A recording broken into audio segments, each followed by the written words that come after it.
The Bostonian is Matt Perrault. This is our city. The Book is Dave Sherapan. Pay him. Pay that man his money. Together, they are the Bostonian versus the Book. You covered! You covered 12! Covered! Follow the show on Twitter at Boston versus the Book.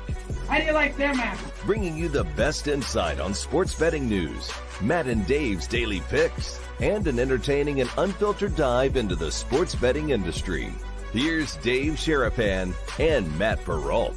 And here we go.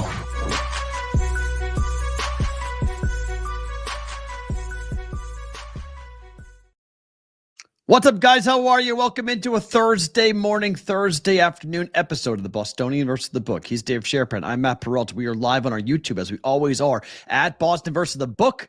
Same thing on Twitter X, same handle, at Boston versus the Book. Sports Grid TV's got the replay late nights, and if you are driving across the country on Sirius XM, channel 159, thank you.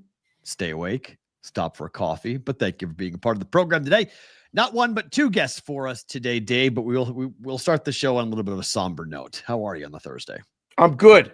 Yeah, we're going to have coast to coast, a little bit of LA and a little bit of Philly. Yesterday we had our full-on Buffalo. If you missed Tommy DeLip or Mike Carver in his Bills sport coat, go back and watch the show. Hit the like button, hit the subscribe button while you're there, please.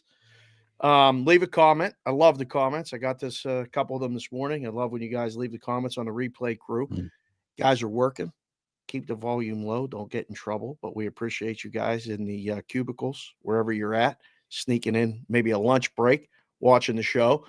Yeah. In the midst of all the hoopla of the divisional playoffs, and did a couple shows today. I was on BetQL with Joe O and Sammy P, and I said hello to them and did the hit in Knoxville, Tennessee, and talked about the championship game on Monday. And then I was done with all that and found out that Bob Uecker passed. It was kind of a complete bummer. 90 years old for Bob Uecker, passing away today. In terms of baseball legends, like, where does Bob Uecker rank? Like, he's number 2, is he not? I mean, I'm glad he did Major League. Yeah. Because I'm not sure I would have known who Bob Uecker was if he didn't do Major League Baseball. It didn't do the movie Babe League. Yeah, and it may be the light beer commercials as well. Good call, Sonic. Yeah. And I mean, Mr. Belvedere, Football Guy 97, it was a good TV show. Like, he morphed into doing other stuff, but the baseball stuff is where I found him. I mean, I tweeted something this morning from Baseball Be Smile, and is a tremendous Twitter follow. He posted all of like when he would go on Johnny Carson and tell stories, and the one story that he talked about today, or that he, tweeted out was, Bob Uecker had pictures. Johnny had pictures of him, and he goes, "What's the best way to catch a knuckleball?" And he said, "Well, to go pick it up after it stops rolling." And the way he delivered it perfect, and talked about it, and it just makes you laugh. And yeah, there's so many. I think I don't know where you put him on that pantheon or order, but my goodness, the guy did baseball games for 50 years. He's known 1971. Yeah, he's known for everything except his playing career. His playing career was not good. No, was very uneventful. But Bob Uecker, I mean, if you talk about in my lifetime, I'm 47 years old. It's Vin Scully and Bob Uecker. Yeah. I mean, Vin is Vin, and Vin Scully will always be the guy. Yep. But I look at who crossed over into popular culture, who as a play-by-play guy became a bigger entity, a more popular voice, a bigger personality than just a guy calling Brewer games. And he became the voice of the Brewers the second year they moved from, I believe it was Seattle, and they went to Milwaukee. And he took over in 1971, and he was their staple. So everybody in Milwaukee knew who he was. So when I worked in Omaha, the parent company at the time was based in Milwaukee. So Bob Uecker, you would see Bob Uecker. I met him once, and like, he was the nicest of guys, and he just is, he wasn't like he wasn't on. I think people who meet him like expect him to be like the guy in the commercials or, Right.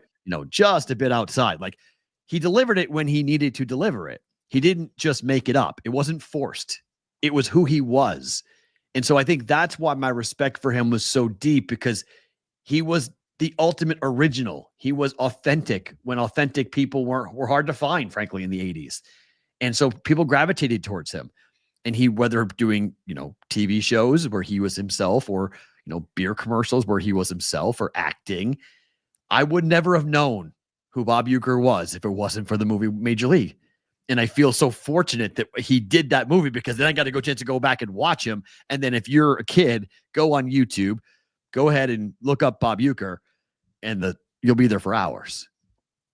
He did a lot of like This Week in Baseball. Yes, Twib was his thing, man. Mel Allen was the voice of Twib. This Week in Baseball, but like he did the Game of the Weeks.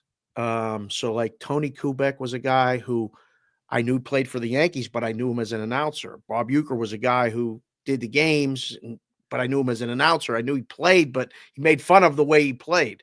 So like, and then the commercials, and then I think Major League brought a whole nother generation of people into who he was and what he did and all this other stuff. So my favorite thing about today is going to be a Bob Uecker story. And so, we'll have that at the end of the show. We do that for, new people joining the show. Thank you again for being here.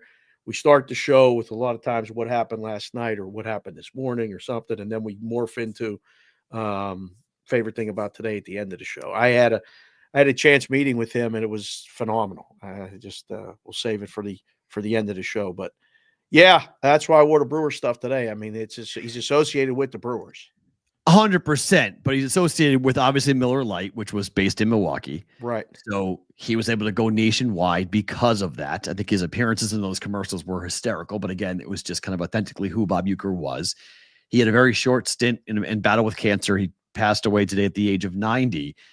And I think a lot of people, including myself, would sign up for 90 right now. And the years of baseball that he spent, I mean, how long he spent broadcasting, how long he spent, being a part of a sport that looks back and really, I mean, let's be honest, he was calling games when personalities wasn't really thought of. Like, you weren't supposed to show personality broadcasting baseball. I feel like when you look back, it was like him and Harry Carey. Yeah, fair. Were the guys right. Like, and maybe that was a Midwest thing. Yeah, right. Just up these, right. The same two cities. And they just said, to hell with it. I'm going to do it the way I want to do it. Yep. And if you don't like it, go be, kiss off. In Pittsburgh, we had a guy named Bob Prince that did the games, and Bob Prince was a unique guy and beloved by every person. I only heard him as a real little kid, and then it, went to someone else. But Jack Buck would be another one. Ernie Harwell. I don't know. Jack Buck was pretty, he wasn't comical though. No, there's no one else that did great Bob broadcaster. No. But Harry Carey, right. I mean, if Uecker and Carey were drunk on air, you loved it. Like, this is great. You're like, this is awesome. Like you were in on the gag with those guys. I mean, yes. Jim Montgomery just put this up. I saw one from when he played with the Phillies. I got pulled over at 4 a.m. I got fined $75 for being intoxicated and $400 for being with the Phillies. Like that's what Uecker was able to do. Those one-liners were just, those zingers were so good. The self-deprecating humor of baseball.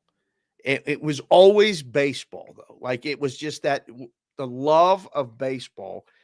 I couldn't think of a more perfect nickname for Bob Uecker than Mr. Baseball. I mean, he's Mr. Baseball. I mean, so, the scene in Major League where he's just like pouring whiskey or I think it's whiskey or some what's hard alcohol. Right. He's just pouring it and just like, and he swears and the kid's like, you can't say that on the air. And he's like, no one's listening anyway. It's it's so good. It's so good. That whole character. It wasn't really a character. It was him.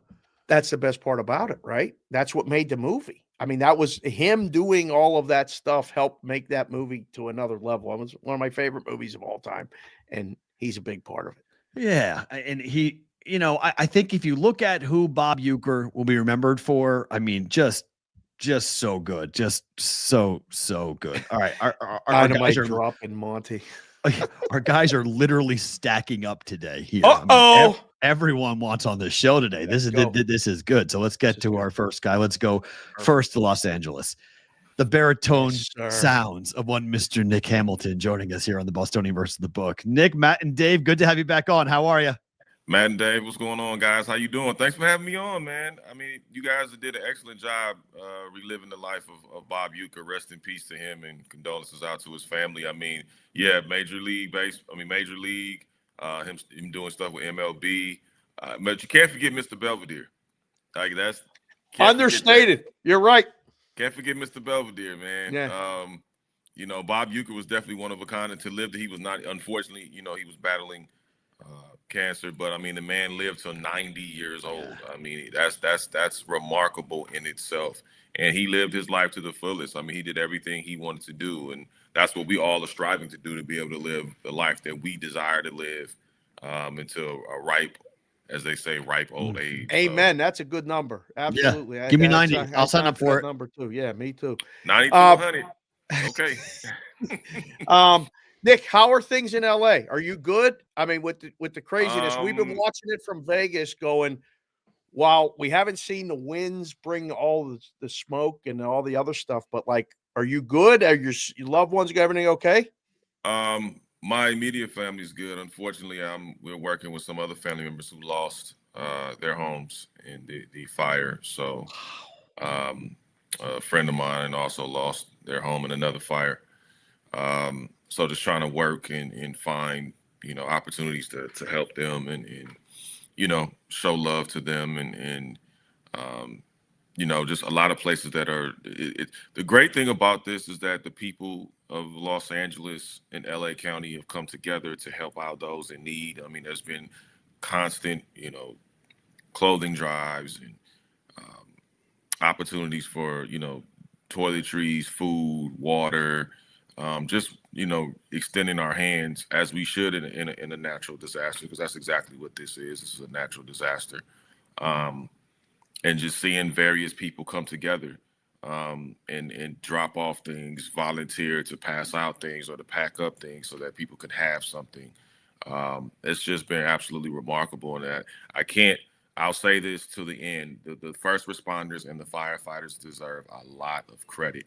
I know it. I mean, they were working off pure adrenaline at times, because there's no humanly way possible that these firefighters and these first responders have been able to go on and on and on as they have been trying to save structures. Understandably, they couldn't save every structure, but they did their best to try to save every structure. And I'm talking about the firefighters on the ground. I'm talking about the firefighters in the air with the super scoopers and the water dropping helicopters, to the first responders trying to help people. Later with the bureaucracy of the politics. We know how corrupt that is anyway. But it's rearing its ugly head. And I've spoken out on it myself. Just the bureaucracy of the politics and those who are in positions of leadership have failed the people of this state, the people of these various cities.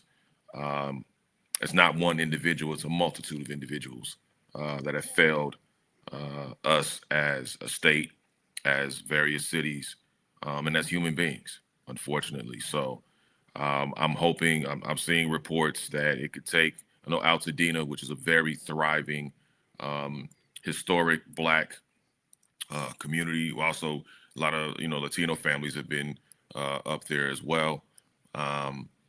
It's going to take 6 to 8 months just to clear debris, because that city looks like a war zone. And I hate to express it that way because I don't want to sound insensitive, but in the same way with the Pacific Palisades and in Malibu, if you go up PCH, I've seen pictures that were a couple of pictures that were sent to me that I will never put out in public, but just heart-wrenching. Places that you've gone to, that you may have, gone to an event or sat down and ate a meal. It's devastating, man. And to get back on track, it's going to take those people a lot of time as well. But I'm really hoping that the city of Altadena and the people of Altadena don't have to go through an extensive amount of red tape as they look to rebuild and try to put their lives back together if they can. But it's just sad, man, the devastation, any of the fires, period. It's just sad at the devastation that we've seen. It's It's terrible, man. Sucks. Yeah. I mean, I I learned. don't know what else to say. Yeah. I learned the history of horrible, man. Altadena. I didn't know about the integration and how far advanced that community was in terms of African American home ownership, Latino home ownership. You know, talking about this in like the late 50s, early 60s, where that wasn't happening in America, and it was happening in that city, and how historic and how important that city is to the history of California, how important that city is, and the fact that that city has now been so decimated.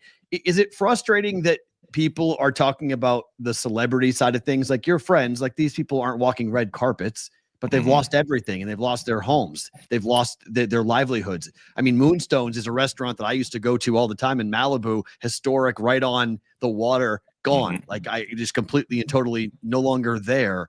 That these are real people. These aren't celebrities and rich people. These are people who have to rebuild everything on the ground. Is it tough that that's the narrative, that like, screw Hollywood, they deserve it?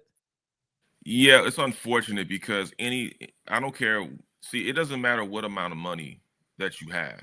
When something that you've invested into emotionally, physically, financially, and that gets taken away from you, that's beyond your control. I don't care how much money you have. It does not matter. You are all on the same level playing field. The person that's working the 9 to 5 to try to keep their home versus the person that has millions of dollars. Both homes are gone.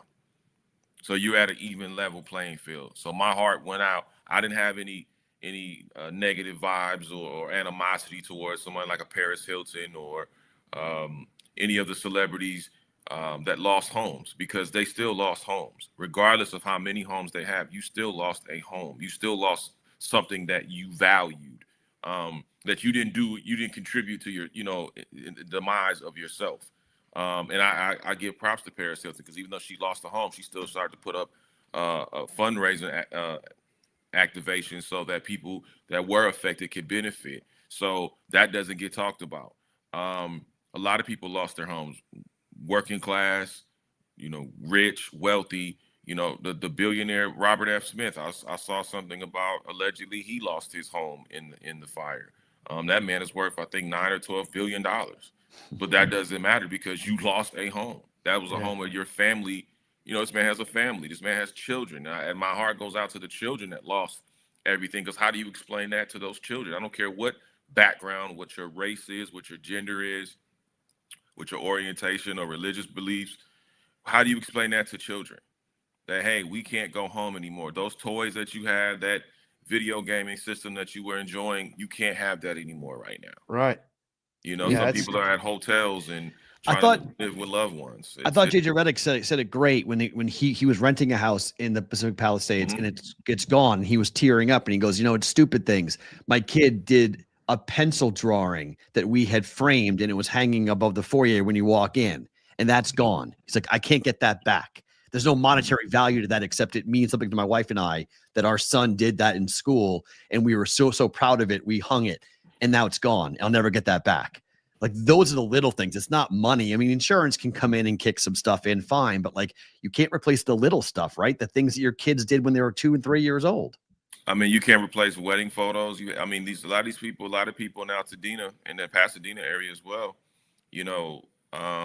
wedding photo, the grandparents' wedding photos, the parents' wedding photos. I mean, the birthday parties. I mean, and let me say this too, because a lot of things people think that, your house burned down, that's it. There's some people's houses that fortunately did not burn down, but they suffered so much damage, whether water or smoke damage, they have to gut the entire inside, and they still can't live in their home. Right.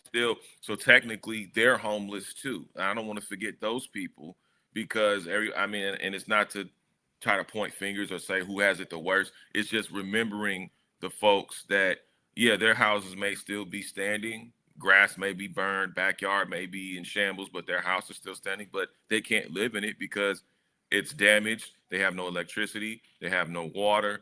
I mean, it's a lot of different things, and it's hopefully the truth will come out about who's actually responsible for these atrocities, because when you see people go through it, and we hearing, credible reports that there was not enough water in the hydrants, there wasn't enough water in the reservoirs, even though nobody can control the Santa Ana winds that day. It was gale force hurricane type winds. Yeah. But there also is some talk about Did they give people enough time to evacuate? Did they wait to the last minute and then try to evacuate people where people couldn't get opportunities to grab enough belongings to be able to evacuate properly? Right. There's a lot of questions. Hopefully the BS won't detract the truth, and that these people can get answers and they can get compensation properly. And the unfortunate part is, regardless if your home burned down or not, or you can't live in it because of the damage, a lot of these people are still responsible for mortgages. The mortgages don't stop. And Yeah, that's what people fail to forget. that's you can't forget that, and they don't. Let's bring it around to sports, because we met for the first time in LA when the Rams were in the Super Bowl, right there at SoFi. The Rams go to Arizona, don't have the home game, and go down there and win. And now they're going to Philly. Everybody's wearing these LAFD hats and all this other stuff. What is this a different feel for a team in postseason stuff? I mean, you just had a great run with the Dodgers, and this is it's a pretty big story at the time, I think, when people need it, right? I think triumph can be risen out of tragedy sometimes. And I think when we were hoping that the game stayed in LA, only because of course we wanted to be there, but I think it was a great break for people to get a break from what they were going through. Because sports always, doesn't matter what you may be going through personally, when you're with your favorite team or watching your team or whatever, you're going to forget about that for those 3 to 4 hours. And sometimes those 3 to 4 hours can be extremely therapeutic. Let me say this before I go any further. Hats off to the Los Angeles Rams organization. They had buses for the season ticket holders, for the ticketers. They had fans. They had buses at SoFi that started at 5:30 in the morning, heading out to Arizona. And then, that was amazing. The Rams organization has always had their thumb on the pulse of the city of Los Angeles and various communities. You got to give them a lot of props. A lot of props to the coaching staff, Sean McVay, the coaching staff, the players, and props to the Arizona Cardinals organization for sending 2 planes for the players and their families to join them in Arizona. The NFL made sure they had the exact colored paint, so they could paint the logos on the field, so it could kind of feel like a home type of atmosphere for the Los Angeles Rams, who earned that spot of having home field. And the Arizona Cardinals organization for allowing them to even use their stadium and their facility. And they made it feel like, Exhibit was out there during halftime, LA Yeah. guy. Warren G was out there. Shout out to my man Tato Vision, who helped put that together as well. DJ Ski. There was a lot of LA vibes in Phoenix or in Glendale, whatever you want to call it. Right. For that game. And I think the Rams rose to the occasion. I think they were off adrenaline. I think they were also knew they had something to play for and make the city proud of what they were doing and try to help people cope through their play. And I think they did exactly that. Can they do it again, Nick? I mean, all that emotion, all that stuff, everything you just said, then they got to fly across the country, go play in the cold in Philadelphia. That's the biggest question. I hope that they didn't exhaust most of their energy in that game because of all of the movements and the things they had to go through. And sometimes this could ignite a team to say, you know what, we got our backs against the wall. Let's go out there and show the world that what we're made of. And they have a great chance of defeating the Philadelphia Eagles, even though it's going to be 34 degrees and snow showers according to the weather reports at game time.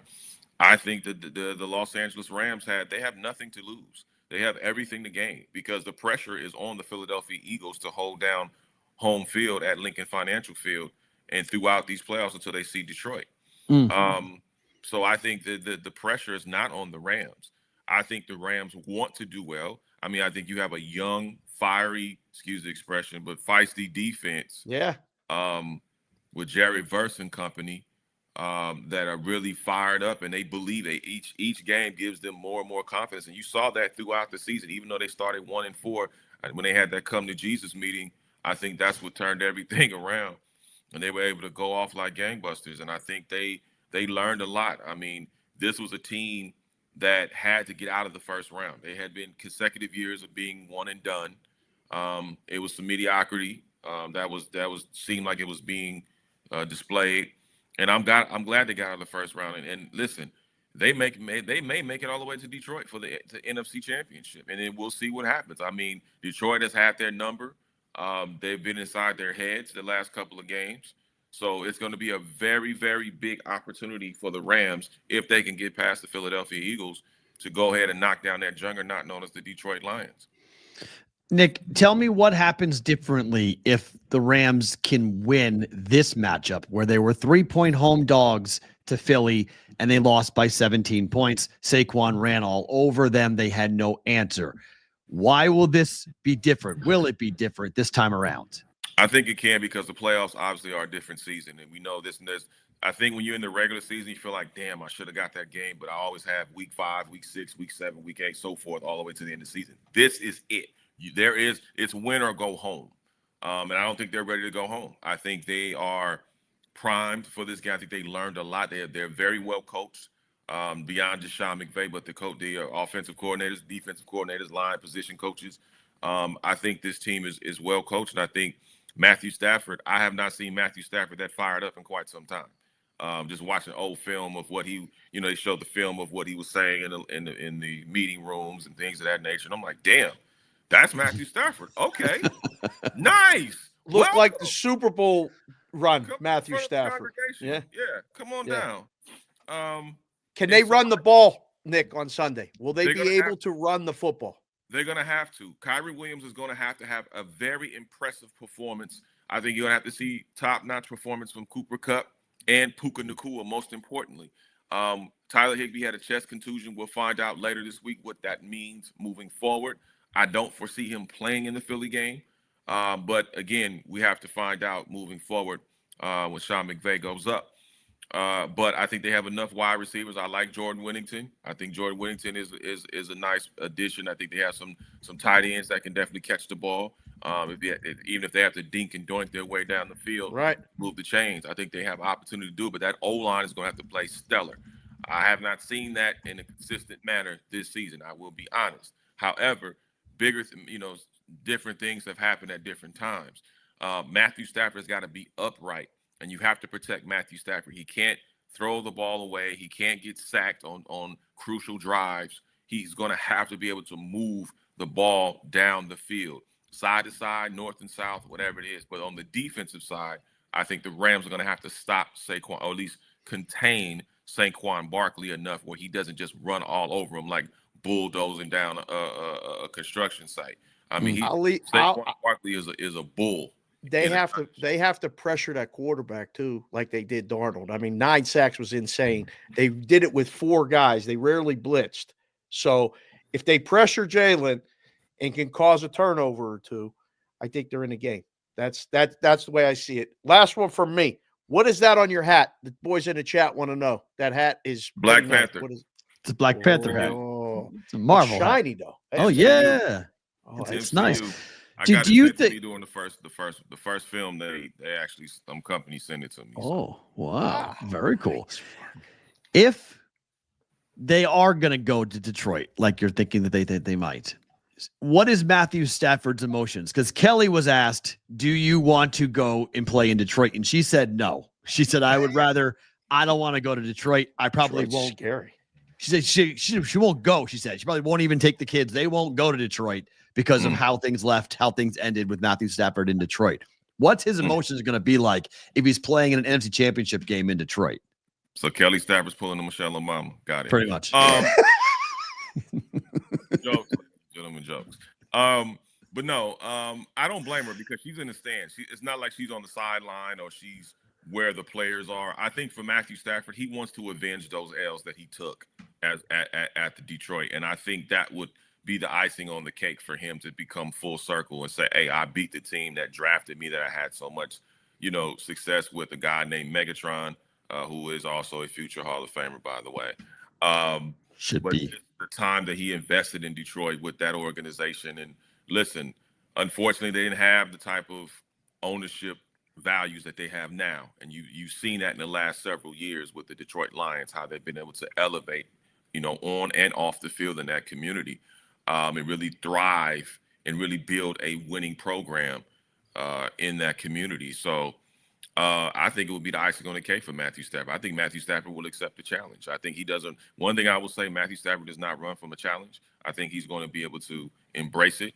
All those guys know, not just Matthew Stafford, but all of those guys know what it felt like when they took those L's in Detroit. All of them do.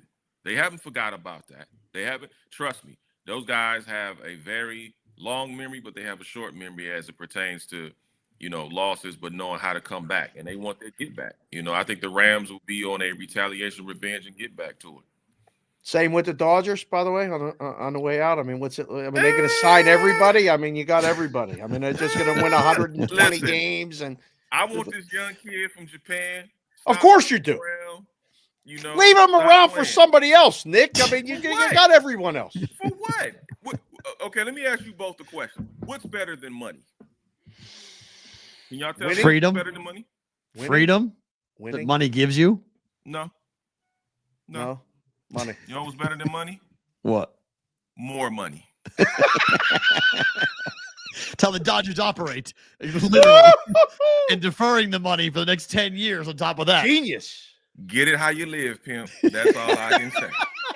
Get it how you live. Nick, good stuff, buddy. Thanks for coming on. We appreciate stuff. your time. That is Thanks Nick for having me, Hamilton in guys. Los Angeles joining us here on the Bostoning versus the Book. That's awesome to get him on the program. A little bit of a bad news thing I got to tell you, though. Because I think we got our times crossed with our friend in Philly. Oh. So he's on the air at noon Pacific, 3 p.m. Oh. So he had to jump. So Sean wrote and said he's sorry. He'll catch us later down the road, but his show starts at 3 o'clock. We'll get him tomorrow. So he's on the air. So he wrote us and said, sorry, guys, I got confused, or we got confused, or I don't know what happened, because we double booked Nick and Sean at the same time. Okay. So Sean thought he was on at 11:45 before his show. And so that's why he had to jump. So it's fun. But Nick is tremendous. The voice is tremendous. I'm a sucker for baritone voices like that. Just great stuff with him. But I think it's a really interesting point that he made about triumph over tragedy. And someone said, put that on a t-shirt, and I would agree that we're going to see not just now the Dodgers season, the Angels season, the Clippers season, the Lakers season, these are going to be not just one or two teams affected by this, but really everybody playing sports in Los Angeles for the entire year of 2025. This is going to be a very difficult year. It's not over. The weird thing about this wildfire story is that hurricanes come and they leave a path of destruction that's awful. Earthquakes happen and you're like, oh my gosh, it was here, and then it's not. Tornado, same thing. The structure was there, and then the next second it's not. This has been a 2-week thing. This keeps going and going and going, and we aren't done with some of these wildfires in Los Angeles as to what they're burning and how fast that they're burning through property. So it just feels like this slow-moving catastrophe that won't ever end for these teams. And now we've got to reschedule a bunch of games, and we've got to reschedule, they're trying to figure out practice schedules. And, JJ Redick lost everything. He's the coach of the Lakers, middle of the season. How do you juggle this right now? It's really hard. I can't imagine. We talked about it. I mean, even at the house, just what would you grab? And there's 6 P's, photos, and I forget what they are. But passports, photos, your bank records, the most important things. Medicine, something like prescriptions. Prescription. I think so. Yeah, it was just grab these things and go. And I couldn't imagine. And having spent so much time out there with the kids and the softball, I mean, I know those neighborhoods. I know where those fields are. I know we played a lot of teams. I was reaching out to people hey, are you okay? Are you good? I mean, anybody within the whole area, you don't know, because it happened so fast. And what happens? I've never been. You've lived somewhere where there's been tornadoes. I was in Pittsburgh once when there was a tornado go through it, and remember the trees that were down and the telephone poles and all that other stuff. The cleanup is a lot. Oh, I mean, I was in New Orleans after Katrina. I mean, I was in the South after hurricanes. I mean, I've seen Floribama, which was on the Florida-Bama line, legendary bar, used to go to all the time, gone, wiped off the face of the earth. Like, just it was there, and then it wasn't there anymore. They rebuilt it. There's a new one that's now in that same place. But that's what's natural disasters like this and how they've come down. The anger people have, and you heard Nick talk about it a little bit, about the fact that were they prepared for this to happen, or was this an inevitability? Because here in Vegas, it's impossible for wildfires to happen in Las Vegas because we are a desert community. There's not the connectivity that it is in Los Angeles. You don't have these trees lining 25, 30 miles where you have a brush and underbrush and old trees and just kindling when there's no rain. But we haven't had rain here in Las Vegas for 180 days. It's been 180 days since we've had any rain in Vegas. Measurable rain. That's like ridiculous. They had that also in Los Angeles. Well, they didn't have rain. Say that like that. That's 6 months. Yeah, we haven't had rain in 6 months. I'm trying to think of the last time it rained and I had to turn the windshield wipers on. Who knows? A while. Like, and when it has drizzled for like 5 minutes. It's not measurable. It's nothing like actually like makes a dent into the ground. So we have extreme drought conditions here in Vegas, but we live in the desert. So we have a different type of climate. But that's what happened in Southern California.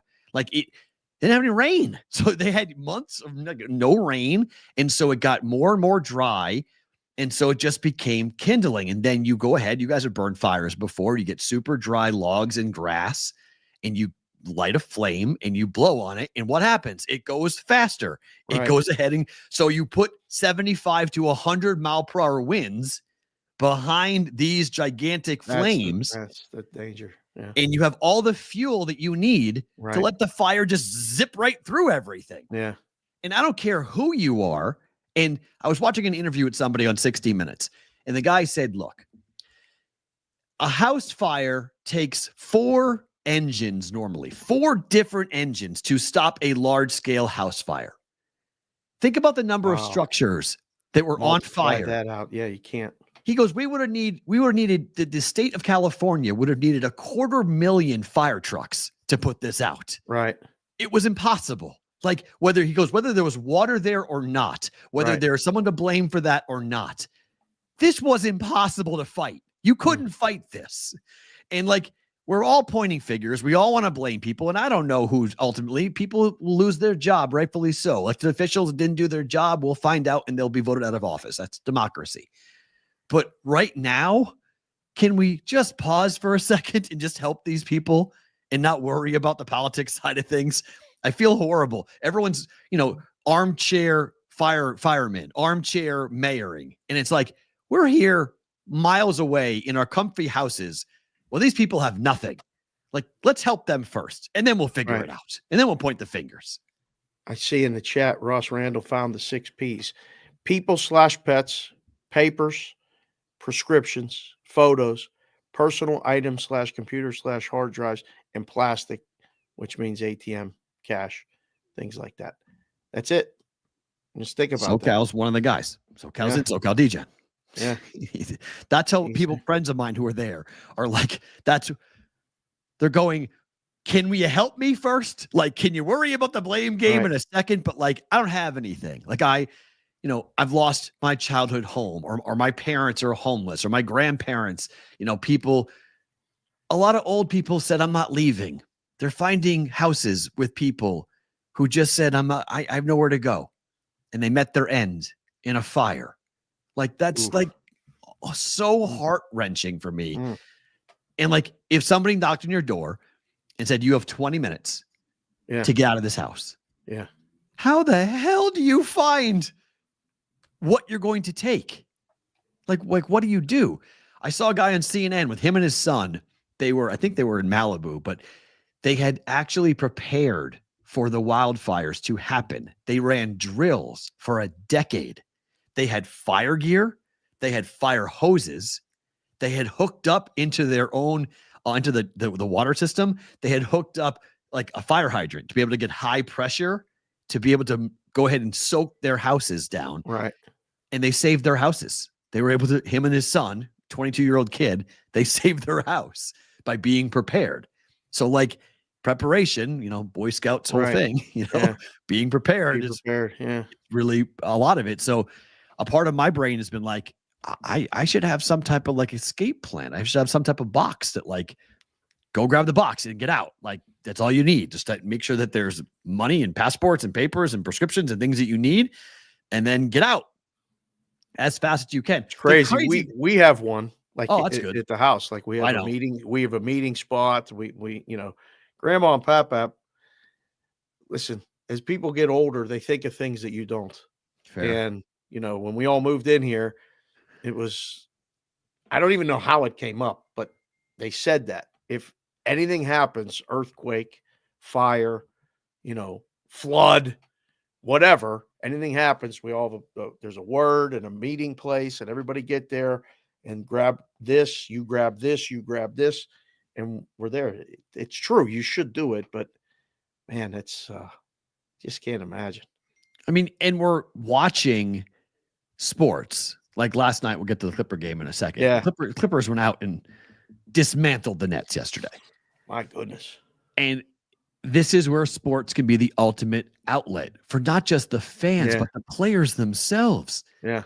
This has been completely, it doesn't matter your race, color, creed, how much money you have, the size of your house, or where your house is located. This fire does not care. It is going to rip through whatever the hell it wants to rip through. And it impacted so many people. And that's the thing that it made me angry watching it from afar and watching some of the comments. And, these aren't just, the Kate Beckinsales. These aren't just like the rich celebrity Paris Hiltons out there. Yeah, sure. They lost their homes. And yes, that sucks. And I thought Nick put it so eloquently. It doesn't matter how big or how expensive your home is. It was your home. Those are things that are irreplaceable. But there's so many like just normal, everyday people that now have to figure out a way to pay the mortgage when the house isn't there, as Nick said. Yep. How about the people who there were 72,000 fire insurance policies canceled 2 months before this fire happened because the insurance company said, the fire's coming. We're not insuring you anymore because these conditions are way too dangerous. So these people lost their houses and they have no insurance to help pay for it. Like that's like, can you imagine that? You're paying. Oh, by the way, I just canceled it.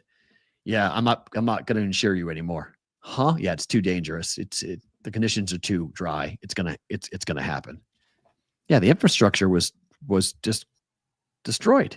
Yeah, that's the other thing is that you have to go back and rebuild towns and townhouses and state and city halls. You have to rebuild firehouses, police stations.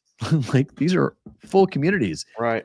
That are now stuck. And as Americans, we are so messed up right now. It just sucks because 20 years ago, 9/11 happened. It's more than 20 years ago, but 9/11 happened and our country came together.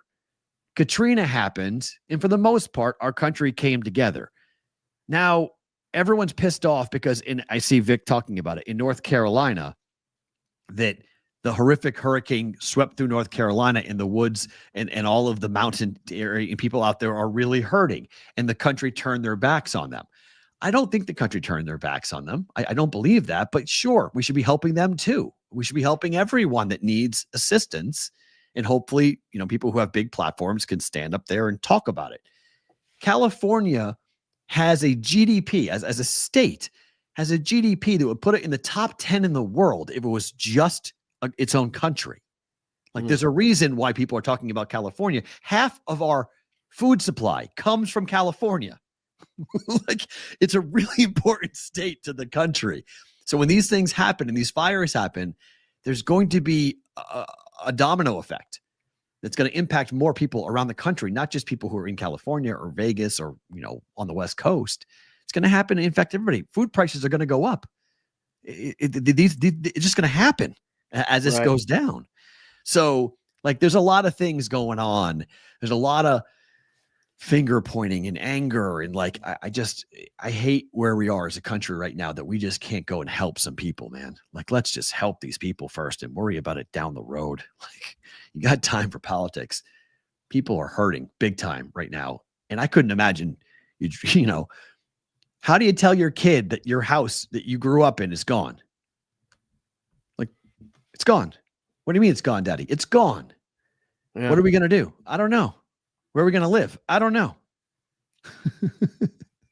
Figure it out. Sucks. So, Yeah. you know, it's the whole thing just absolutely sucks. But we mentioned it. What happened last night? Clippers beat the Nets 126-67, the largest margin of victory in franchise history for the Clippers. It was 101-50 at one point, Dave. Yeah. The in-game got as high as 62.5. I was watching it because then it's technology is something else. I was like, this might be the biggest margin of victory ever in an NBA game. And I looked it up, asked my phone, in 5 seconds, I had an answer. The biggest margin of victory was, let's see, I have the exact number. So it was 73. Wow. Okay. But the next one was 68. Then the next one was 65. And the next one was 63. So it was hovering around 62, 63 when I looked. There were 6 minutes left. And I was like, wow, this is on pace. They're not gonna win by 73, but it was getting to be second. And I was like, this could be 68. They could win. So I was intrigued, and they just kind of didn't really play defense. It didn't get very pressing at the end. Let's put it that way. But Brooklyn scored like 14 points in one quarter, 12 in another, in a whole quarter in an NBA game. I just started to go like this, like the separation. We saw it in the NFL, right? Tennessee, historic bad season against the spread, just not competitive in games. You can use the spread to measure the league. Like if favorites are dominating the way they're dominating, like they did in the NFL this year, the disparity is spreading. The disparity in the NBA is super bad right now. Well, also half the Brooklyn Net team didn't play. And that was essentially a G League team that was out there, and the Clippers were playing for something. There shouldn't be a way for half the team, unless they're sick or hurt, to be unable to play. Fair. There has to be something done where teams have to field their best team majority of the time.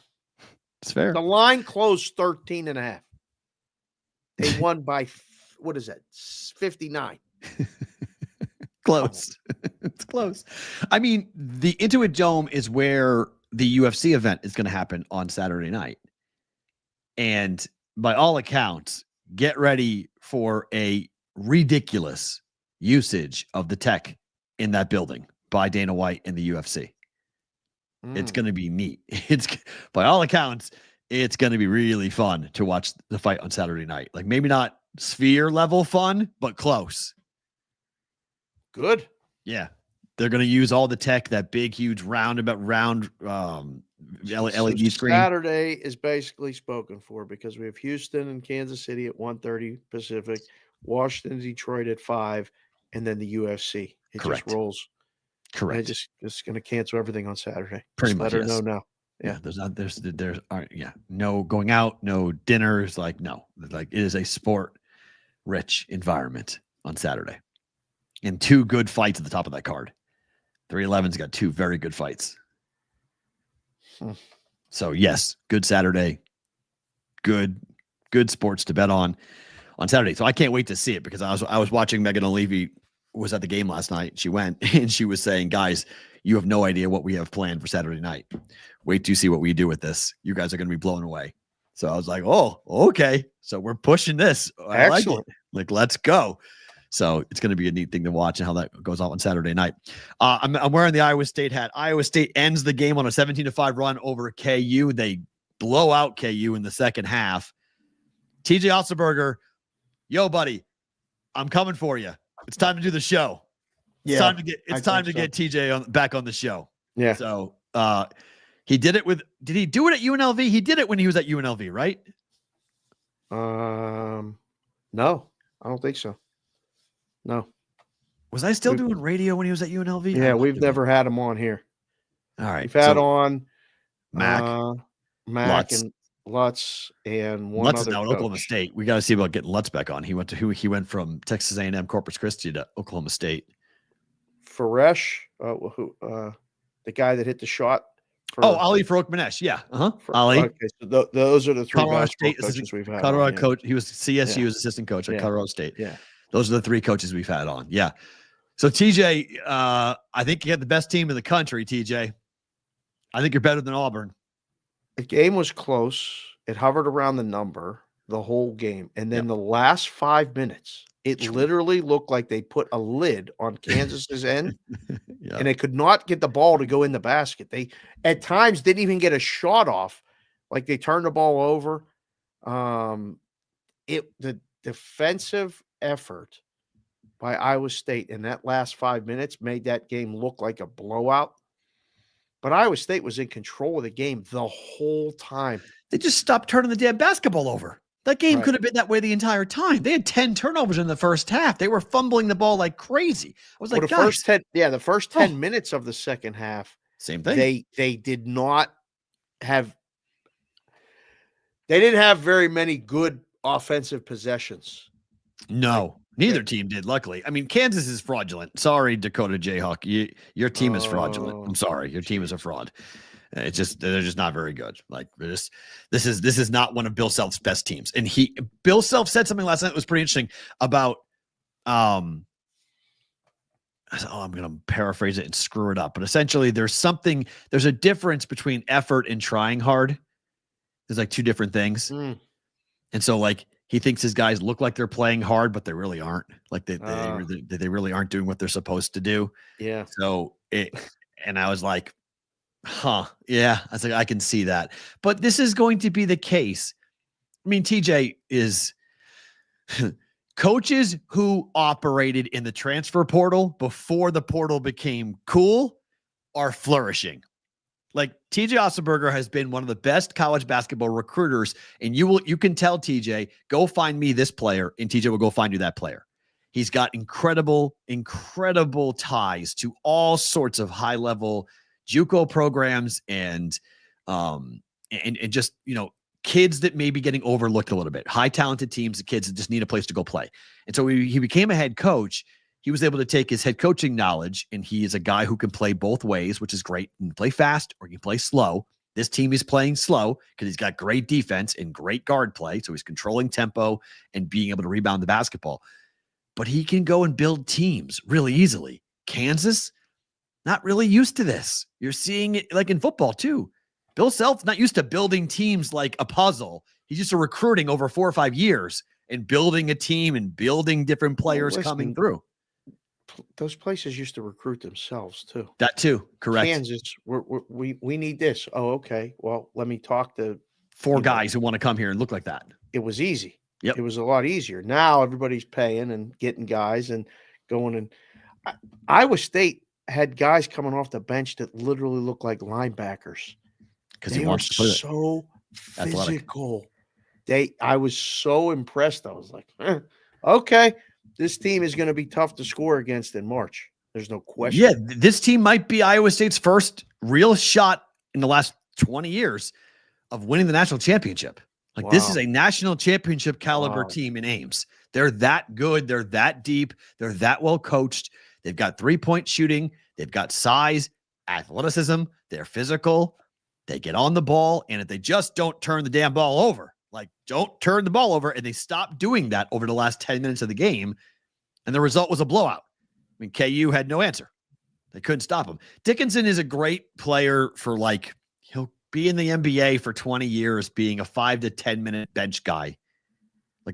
Like that's who he's going to be. He's not going to be Dave Freeze? No, I'm listening. I freeze? You freeze? No, we're good. Oh, that was weird. You were frozen on my end. Good. Okay. He's going to be a 5 to 10 minute guy in the NBA and play there for 10 years. Can't teach size. Got great touch around the rim, but he's not like a fundamental starter, building block of an NBA franchise type player. You got to learn to play very physical. both in the NBA, and when it gets tough, that's when you have to get tougher. Yeah. And there's a lot of guys that don't like that contact, don't like that physical play, and you can get them off their game. I mean, Kansas, again, I think the closest they got was like 4, but it never felt like they were going to take the lead. Was watching it, waiting, is it time now to bet Iowa State, and just waited for that line to get a little bit lower, and then boom, they were done. Wow, Dakota Jayhawk says Dickinson doesn't care out there. He doesn't. I'm with him. Oh, man. Watch him play. He got his money. I mean, I think he's one of these guys that got paid and is kind of good. Like, okay, I got my couple $1 million. I'm good. Like, I don't need to go and do the extra effort. It's going to be a hidden struggle for coaches because they're going to, the motivation is to get to the next level. Correct. Forever. Now it's not. It's to get paid from the next team. Or I got paid enough. Now I'm going to just play basketball and enjoy it. And that's when it's just like we say it all the time. In anything in life, when you get the money, that's when you got to work harder. A lot of guys don't do it. No. You get a big position, a promotion, and all this other stuff, and you got to work harder to, if you have it in you, to earn it and to maintain it. Otherwise, boom, just replace you. Yeah, it's interesting because Auburn, like if I'm ranking my top 5 teams in the country, like I'm really amazed. Houston doesn't have many marquee wins, but Houston is still really good. Like it's really wild to see the bracketology, and you've got Houston is like a 6 seed or a 7 seed. It's like they don't have any quad 1 wins. Like they had a good win last night against West Virginia, but they're going to fall out of a quad 1. They're going to go into a quad 2 win because they're in free fall at the moment. West Virginia started out really hot for D-Rock, and they've really cooled off once there's some tape out there as to what D-Rock's been doing and injuries to Tucker DeVries and whatnot. So things haven't been going great for West Virginia, but Houston is, I have them as a top 5 team. I think Auburn's a top 5 team. I still think Alabama, even though they lost to Ole Miss at home in their last game, I still think Alabama on any given day can beat anybody in the country to see what they can do. Like the SEC is still really good, but the Big 12 is going to have their time. Like the Big 12 is going to speak for themselves here about how good they're going to be. I think the Big 12 is really top heavy now. Like fine. I'll give you that. Yep. It's not as deep Big 10 as it too. was. I mean, Big 10 too seems to be that way. Yeah. Like, Illinois, Wisconsin up top, right? Michigan State is quietly not impressing anybody. Just keep you winning guys. games. I mean, Penn State pushed them. What was that 9-10 point line? And you guys pushed Michigan State last night. Yeah, to the end. I mean, Penn State can score. They just can't defend at all. I think a few games that I've watched. I don't know. I think it's going to be a fun. There's no UConn this year. I'll give you because UConn's not UConn by any means. Right, but there's not one team that everybody's shooting for. Like it feels like that it's really all working itself out now, and like a hot shooting night from a team like Alabama can beat anybody. Duke's got their horse. I feel like they can be beat. I don't know. It's going to be fun. I mean, we're after Sunday, we're pretty much all in with college basketball. I mean Tennessee, Florida, Auburn, Alabama. Those are in Kentucky. Right. Those are your marquee. Those are your marquee SEC schools. Whew. Duke is by far the best school in the ACC. By far. Sorry, CBW. I mean, Syracuse is not good. I mean, Marquette is by far the best team in the Big 12. I'm sorry, in the Big East, rather. Houston in the Big 12. Iowa State in the Big 12. And I think the national champion comes out of somewhere there. I mean, A&M is right outside. Michigan State right outside the top 10. Oregon's 13th. UConn 14th. Mississippi State's 15th. I mean, the SEC tournament's going to be ridiculous. It's going to be great. I mean, there are right now in the AP top 15, there are 1, 2, 3, 4, 5, 6, 7 teams. 7 teams, yeah. Half of the top 15 right now are out of one conference. Makes sense. Whew. I mean, they're paying and they're trying to compete with each other. I mean, sometimes, it's good competition. It builds things up. If you're a willing participant, you want to be the best or compete. I saw Houston when they were here for that Players Era thing. I was pretty impressed in person. You can't just play them in a tournament setting. They're so hard baby. to play. Oh, because they rebound the ball. They just put the ball on the rim and go get it. and they had, I mean, when I watched, I was 2 feet away when they walked out of the locker room. I was like, my God, these dudes are Big mofos. Like, hey, this is gonna be a battle. Yeah, I mean, look, Illinois is 12-4, and they're 19th. But on any given day, Illinois can make a run depending on the draw that they're going to have. No doubt. I mean, you mentioned Wisconsin, Georgia last night. Georgia can't score. They can play defense. They just can't score. Tennessee won by 20 last night. But like they were in the game, they just couldn't score with Tennessee. Georgia was winning at halftime. Yep. And then Tennessee clamped down defensively. Yeah, Adam, be careful with that total. Like everyone just assumes that's going to fly over. We've joked around. I think the last time Kentucky played Alabama last year, I think the total was like 185 or something. Like we were laughing about how high it was. And then the game went under. The books know what you guys want to bet. So the books are going to artificially throw this thing up, really, really high. I wonder if that'll be in the 180s or high. Probably 181, 182. Somewhere in that neighborhood. Maybe 178, but I mean, there's going to be a lot of points for sure. Adam, I hear you. They lost by, and then they turned around and they went on the road and they beat Indiana by 1,000.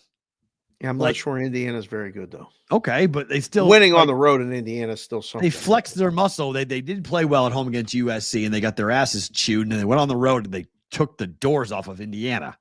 Yeah. So I still like Illinois. I like Illinois. I like their makeup in the Big Ten. I think the Big Ten tournament's going to be fun to see what they could do from a run perspective. Michigan State, what they can do from a run perspective. Purdue, what Matt Painter can do for them.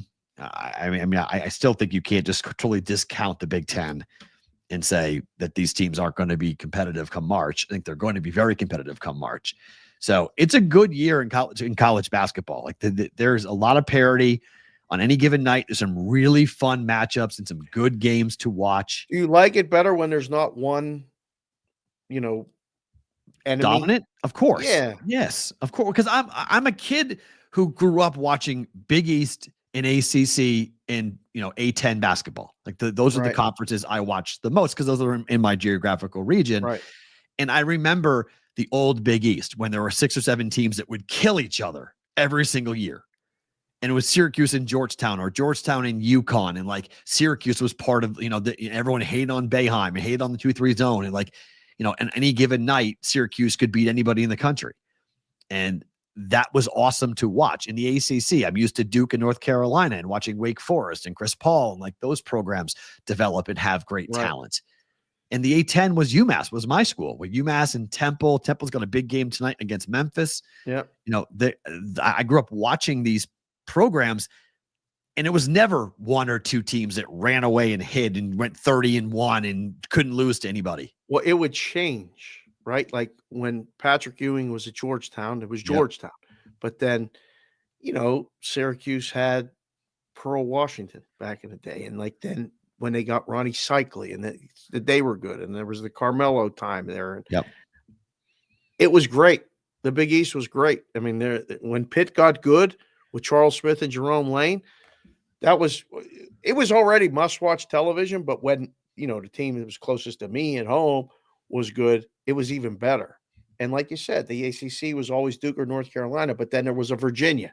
Yep. Well, when Ralph Sampson got good, or there was Wake Forest when they had Tim Duncan and Chris Paul. And I like it like this. I hope kids stay. That's what I hope comes out of this. No, all this stuff. They'll stay in college. They're not going to stay at the school. See, that sucks. So they're going to stay in college. They're just not going to be at the school that you want them to be at. You see Florida State and Pitt almost came to blows last night? I saw the clip. At the end of the game. Late score, dunked the ball and up by 10, dunked the ball to go up by 12. Didn't sit well with Pitt. Capel wasn't very happy about it. It's fine. Like, again, where's that energy? Why are you down 10? So the broadcaster said you had 40 minutes to prove your point. Go to the locker room. It's like I've been on both ends of that.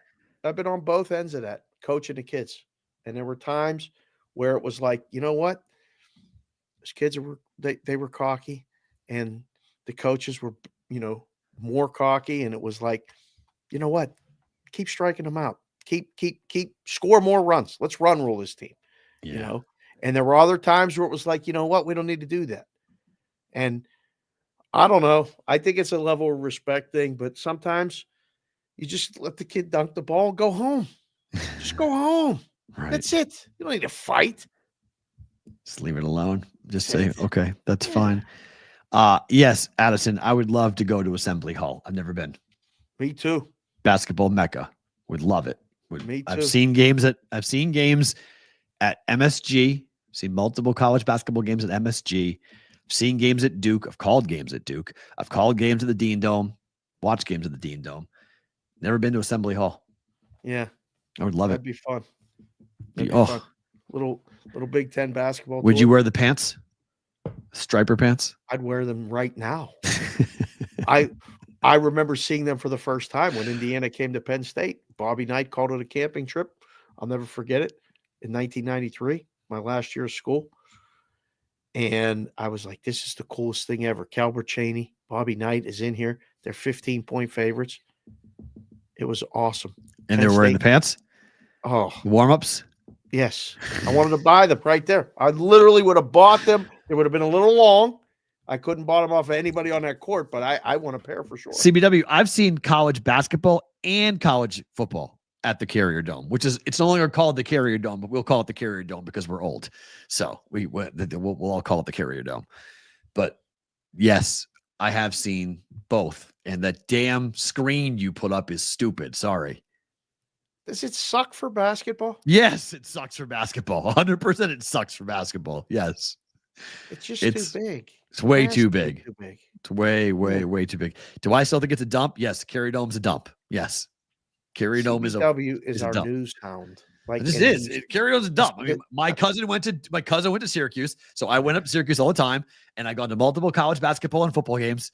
Carrier Dome's a dump. Syracuse campus is nice. The building's a dump. I know they put money into it recently, but when I was there, it was a dump. Yeah, I guess we're not going to Syracuse. I don't want to go to Syracuse.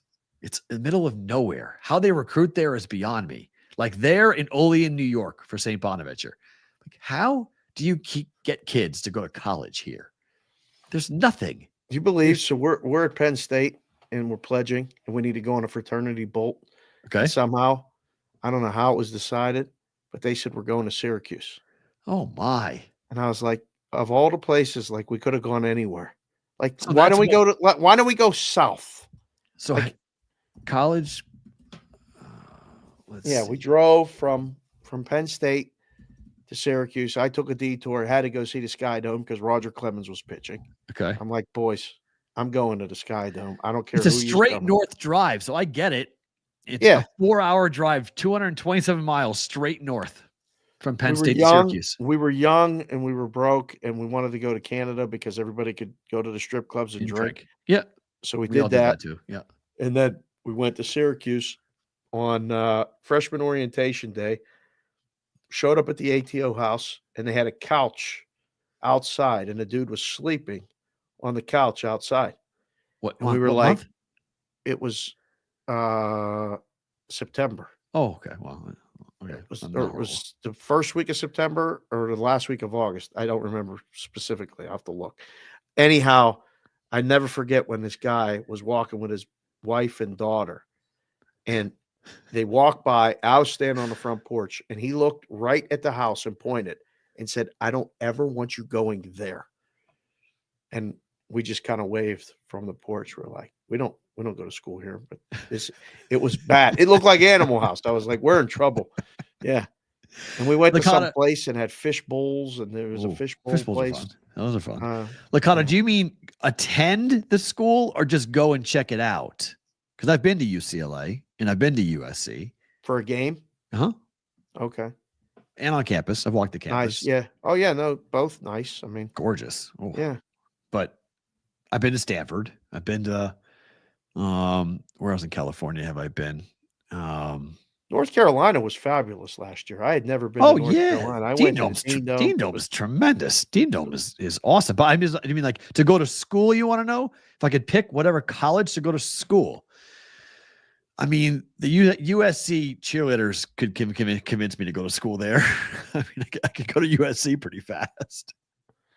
I don't know. There's a lot of good schools that would have that kind of pool. Really? I don't know. Put in your Film school at USC is kind of an attractive opportunity. There's a lot of Madison is actually really nice. I'll agree with that. Wisconsin, Madison's #1 party school in America. Problem is, if you're going for fun, you go to Arizona State or Wisconsin. If you want your degree to mean anything, you don't go to either one of those schools. Arizona State is something else. I can tell you that. When I moved there from Curacao, when I moved back to Pittsburgh and we went to Arizona, we used to just go down to Mill Avenue just to hang out. I was they let in 70% of everybody who applies. Like if you have a pulse, they let you into Arizona State. Yeah, college is a business too. Heck yeah, it is there. USC should go to grad school. Yep. Yeah, sure. Yeah, sure. Absolutely. Have you ever been to Tucson? Yes. Mm-hmm. For a game? Yeah. Okay. When I drove out here, when I moved, we stopped and we looked at Arizona for Maggie to go see if she wanted to go there. So we looked at Arizona. So I've been there. Arizona State wouldn't accept me. Come on. Okay. Right. I think they would accept like me asleep. Okay. If I applied, the sleeping version of me would have gotten into Arizona State. Everyone could get into Arizona State. I mean, it's unbelievably easy to get into that school. People got very angry with me on social media when I called them the dumbest fan base, the dumbest student body in America. Kind of plays out. It really is accurate. It is. It's just going down there to do a show. Stop. Okay. I'd love to go and talk to somebody. I've seen it. Gronkowski, everybody, like people can get in. There's all sorts of Arizona. I think Arizona, just by the tour we took and people we talked to, I would go to Arizona before I'd go to Arizona State. I like the campus. I like the curriculum. I'm a college basketball guy more than a college football guy. But Arizona football both schools are starting on the come up. Be curious to see what Arizona State does in the wake of what happened in the playoffs. I can't wait to see how they build in that. Yeah, I can't wait to see. Yeah, how they build and what they do. Oh, look at that! Look at the Clemson. That's gorgeous. Yeah, I love that campus. Clemson's campus is gorgeous. That part of the country is really underrated. That's why I always love whenever we see people from Charleston or that part of the country in South Carolina pop up in the chat because it's a really pretty part of the country. And Charleston's such a cool town and great golf, great college football, great barbecue. It's one of the places that I would retire to. Yeah, that or North Carolina, the Outer Banks. I'm huge fans of. Not worried about retirement. Worried about who's going to win this weekend. Focus. All right. Our wild card ratings are down 9% in the NFL. This has a lot of people concerned here. The game stunk. People didn't watch. NFL is very reactionary when it comes to this. Keep moving the games all over the place. I mean, one game was streamed, right? Yeah. Yep. So Prime was on Amazon. Yeah, on Saturday night. Yep. He had a game on Monday that was moved, and it was, I don't know. It became less of a priority after all the fires and everything else. There was only one competitive game. That's true. Yeah. So there was one good game. That's it. Everything else was crap. Yep. True. And they had betting on all of it. So JC from KC, it had nothing to do with the betting. So he's saying maybe the fact that Kansas City wasn't playing. I mean, the ratings are going to be monster this weekend. Everybody relax. We're watching Saturday. You're watching Houston and Kansas City. 100%. Until it's a blowout. You'll watch it. But you'll watch it until it's a blowout. You're watching it. And then Washington, Detroit. There's a lot of people watching that game. Without a doubt. Yeah. Without a doubt. For sure. And then turn to Sunday when normally football's on. Sunday's games are going to be ridiculous. Huge you move numbers. The time. You got everybody freezing in 3/4 of the country. What do you do on Sunday? You watch football. And you watch two really good games. Ratings will be fine. I mean, do you make anything of this? Wild card ratings down over 9%. What are they going to do? There's a lot of people that want the competition committee is going to look at it. This has been reported multiple times. They're going to look at the format as to how the NFL does their playoffs. I think that they're moronic to do it. I think leave it alone. It goes in cycles. You don't need to overreact. You don't need to blow something up because for 1 year there was a 14-2 Viking team that got exposed. Right. People in Minnesota are mad. They're like, why didn't we get a home game? They want home games. Hey, we went 14-2. We should have a home game. All you had to do was beat Detroit. Correct. And you didn't do it. So win your division. You get a home game. An opportunity to get a home game. I mean, there has to be value. I'm going to die on this hill. There has to be value to win your division. And I don't care what other teams are doing behind you. There has to be a reward for winning your division because it makes it fun. It makes the regular season fun. It's why we have the regular season. Otherwise, let's just play a playoff. Build the bracket. Let's just go play. Like, this is stupid. Play to win your division, play to get the seed, play to earn the right to host a game or be given a bye in week 1. Now, if you want to say giving one team a bye isn't working and it should just go back to the old method where there were 2 teams that got byes, the first and the second seed got byes, and we didn't add the third wild card. Okay, I would entertain the idea of that, but you guys want more playoff teams. The NFL wants to have more teams in the postseason. So they wanted the Broncos to get into the postseason. They wanted the Commanders to get into the playoffs. Like, that's what they wanted. We don't need more buys. We don't.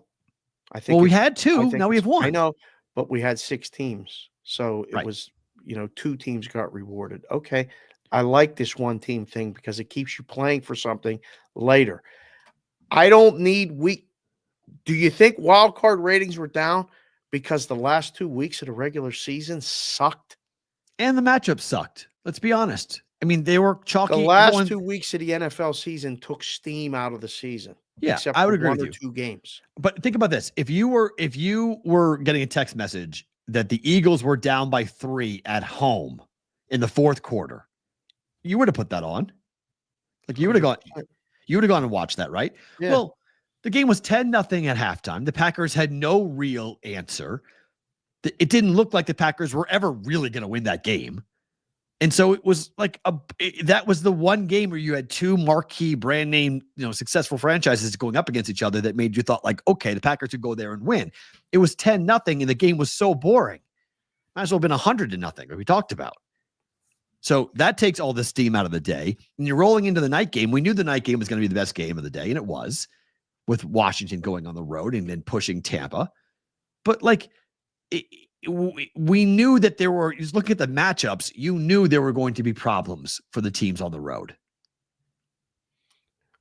All that being said, it's happened for years. There's been bad wild card games for years. There's been bad playoff games too, right? Right. So don't change it. I'm with you. Don't change everything. Like, don't change just because Minnesota went and did Minnesota things. They should have had a home game. No, they shouldn't. Washington should have had a home game. No, they shouldn't. Sorry. No, I'll die on this. I want that division to meet it, that title to mean something. I want Ravens Steelers games to matter a ton. I want, hopefully, future Bills and Patriot games to matter. Like, I want these games to have meaning. And the only way you give them meaning is by they have to be playing for something. Right. Take that away. We're not playing for anything anymore. No, we're just playing for admission fees and merch and TV. Right. We're not playing for a home game. I mean, every time you play a division game, you're playing for a home game. Tampa got a home game because they won the division. I mean, they were playing for something in the last week. They were one of the few teams that were playing for anything in the last week of the season. I mean, people got busy too, like the last couple of weeks. If you're not building momentum to the playoffs, you're not doing it right. Right. Like, everybody looks forward to the NHL playoffs. Everybody looks forward to the baseball playoffs. You get fatigue, yes, from the regular season, but there's still meaningful stuff happening the last week or 2 of the season. Nothing happens in December in the NFL. Chef B, if you heard me, I have preached this, that you need to give an automatic bid to the conference title champions in college football. I fully believe that we should reward. Yeah. If you win the Big Ten, you're in. You win the ACC, you're in. Now, I don't need to give you a bye, but you're in. They'll tweak that. They'll tweak. Yeah. It has to be tweaked. You don't need to be given a home game or given a bye. Like, you should be in. You're part of the 12-team bracket by winning the ACC or winning the Big 12. You're in, which is, I think, a very good reward when, well, there are 32 NFL teams and there's 117 college football teams. There's a lot more teams that are going on here. So I want to build the best bracket in college football. It's a different model than we see in the NFL. We have, similar schedules in the NFL. There's 8 neutral site games. Right, but the NFL has when the Ravens, it makes the home game even that much more important. It's a little bit different because the Ravens play neutral site games. The Ravens play at the Steelers every year. The Ravens play at the Browns every year. The Steelers play at the Ravens every year. The Steelers play at the Browns every year. There's a formality, there's a uniformity to the schedule that we don't have in college football. Right. So that's part of the problem with college football is trying to compare what win is more important than the other or what is more impressive than the other. We don't worry about that in the NFL because we know your 3 conference games on the road every year are set. You know where you're going. You got to go play in the black and blue division. Right. And if you go there and you go 3-0 on the road in the AFC North, that should mean a lot. That should mean a ton. I can't believe Penn State's not playing Michigan. Like, it just don't make sense. There should be, there needs to be uniformity to, I mean, if they're going to keep doing this and grow this college football playoff, there has to be uniformity. You can't just be the beneficiary of playing the bottom half of the SEC or the Big Ten. Indiana. You can't, you have to play the teams that are the best teams. I agree. At some point. You can't slide in there like, Texas didn't play anybody that was in the top of the SEC except one team. In Indiana, same thing. In Indiana didn't play anybody in the top of the Big Ten. They got smoked. Big Ten. So and they went and lost. So real quick on this, because we talked about the Jerry Jones landman scene, talking about why he bought the Dallas Cowboys to be with his family. There is real momentum on Deion Sanders becoming the head coach of the Dallas Cowboys. I heard that this morning. And Dallas is interested in the idea. Deion is interested in the idea, and there is equal interest in moving up to get Shedeur Sanders to be the quarterback for the Dallas Cowboys under Deion. It'd be a hell of a reality show. This doesn't work, right? If this happens, this is like, I don't know. He turned Colorado into a team that was playing for conference championship in 2 years. Anything's possible. I mean, he's going to have resources forever. Like, they're going to do something. I don't know. I don't want to say automatically, but man, it's going to be it's must-watch TV. I won't be able to stop watching it. Would you want Dak Prescott as a Steeler fan? Would you take Dak in that contract? Yes, I know he has no trade clause, but it doesn't mean he wouldn't waive it. Yeah, I agree. Dak to Pittsburgh, because that's the rumor. Really? Yeah. Yeah, the rumor. Everything would have to be restructured. They would never do it.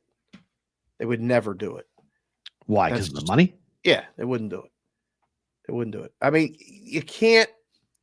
The contract is to the detriment of being able to put pieces around them, you can't do it. No. I wouldn't want Dak either. I'm with you. I'm not a Dak guy. I am not a fan of Dak Prescott. Just think about the quarterbacks the last 3 years in Pittsburgh. I mean, you start to put these glasses on. It almost it starts to look better. I don't know. It's almost like the fate of the universe came to be, because that scene with Jerry Jones wasn't done recently. That scene was shot a long time ago. It's a movie. It's a TV show. It was shot like a year ago. Okay. The Jerry Jones sat there and told the world a personal story that was not acting about how he literally was able to buy the Dallas Cowboys because he wanted to be by his kid who was going to school at Stanford, and she was out there and he missed her so much. So he goes out there, he sees 25 lots. He buys the 25 lots. He wants to build houses and said he puts up 4 gas wells. Those 4 gas wells in 1 year paid him enough money to go and buy the Dallas Cowboys. To now have Deion Sanders saying, I have my son who is a top quarterback prospect. I want to coach my son. I'm not done coaching my son. I did it at Colorado. I want to do it in the pros. I want to go to that, become the coach of the Dallas Cowboys. Jerry, I want to work with my kid. And Jerry Jones, what's he going to say? No. Like, he just gave a whole soliloquy about how being close to your kids, that's what you should always want to do. Yeah. So Jerry might build the ark to allow this to happen. Glad I'm not a Cowboy fan. Whoa. Right? I mean, right? Yeah. I really, it's got to be like they remember the glory years and over and over and over, and it's been so long and this and that, and they expect this. And it was just a couple years ago, we're winning 12 games and, losing. So The Titanic, Yorkie. Maybe. I don't know. I got to see the schedule. I mean, your season wins is what, 8 without looking? Who's the quarterback, though? I can't tell you who the quarterback is. I don't know. Guys like GRP is putting out season wins. I laughed. I said, George, send these to books. He wants books to put up totals, season win totals. How do you put up season win totals right now? You don't know who coaches are. You don't know who quarterbacks are. I mean, just you book it. Guys that want to get, put it up. I'll bet you. What are your numbers? Come on. Okay, so buckle up. I've been waiting to talk about this the entire show because this is a fascinating topic. A new bill in the state of Iowa has been filed in the Iowa legislature. HB 21 would treat proxy betting and sports betting account sharing as, quote, illegal gambling, punishable as a Class D felony for amounts of over $500 with up to 5 years confinement, which I'm assuming means jail. I would assume so. To go to jail for 5 years if you in the state of Iowa proxy bet or share your account with somebody, aka you are a beard. Richard Schutz, our friend Schutz, tweets in reaction to this. Approximately 33% of the traffic fatalities in Iowa are alcohol related. 0% of total deaths in Iowa are related to proxy betting. Guess which activity they plan to have the more significant penalty? Driving while impaired or proxy betting? You get it. You guessed it. Proxy betting. Yep. Does Schutz have a point? I don't know what the punishment should be, but again, the fact that it's so openly discussed how to deceive the books and be someone you're not. I don't know. I mean, it's a punishable offense. It should be. And there's no other way around it. Legally punishable. Well, they have to put it on the books to make it legally punishable. It's not punishable now. The only way it's punishable is that's not you betting. Make it a misdemeanor. It's not illegal in Nevada to do that, right? It's not illegal. Yes, it's illegal. Yes. What's the law they're breaking? You have to present yourself as a messenger bettor. If you're messenger betting for someone, right, you can do it. That's I don't know. I haven't read it in years, but we used to. It's on the books in Nevada. Messenger betting. Yes. So if somebody calls me from Boston and says, Matt, go to the book and place a bet for me for $500, I'm breaking a law in Nevada. In Nevada. Technically. Yeah. It's not enforced. I've never heard of anybody getting arrested for this in Nevada. I've heard of books kicking people out. The books kick people out and say, you can't bet here anymore. You're a beard. You're not betting for yourself. But to have somebody be prosecuted for this in Nevada, I've been here 9 years. I've never heard of anybody being prosecuted for come in and take the money. It's not your money. Well, that's fine. I mean, you can take the money if you want, but that's still not arresting me. You aren't taking me to jail and or to a court date to face a judge. No, they threaten to, and then they go, we're taking the money. And they always say, all right, take the money. I don't want to go to jail. There's different things here. Oh, CBW. All of this has been done. It's money, CBW. One's a contest and one's betting. It's two very different things. Right. Very, very different things. Yeah. There's no actual bets being taken. There's no bets being placed. A proxy service is putting in contest picks. It's very specific in the language. And that's the only reason why you're able to do it. Because and you heard Derek, when Derek Stevens came on the show, he's always like, I want to make it perfectly clear. We're talking about proxy service putting in picks for a contest, right? Not for a bet. That is a whole different conversation. Yeah. Yeah, it's funny because again, they legalized this gambling thing, sports gambling, without asking anybody in Nevada. Would this come up? What if they do this? All this has already been done. And we just sit out here and watch it and laugh. And I'm like, I saw that today. We'll get Wallach on the show because we're going to talk to Wallach about this. And we're going to talk to Wallach about some other things going on in the space. People scraping data, which has been going on for years. It's only going to cost somebody maybe $100 million. That's what they're suing for. Between Odds Jam and Swish Analytics and all this other stuff. And I read it and I went, you've only been doing this for 30 years. Now it's a problem. And you're going to sue and make it $100 million judgment. Awesome. Lawyers are great. They always win.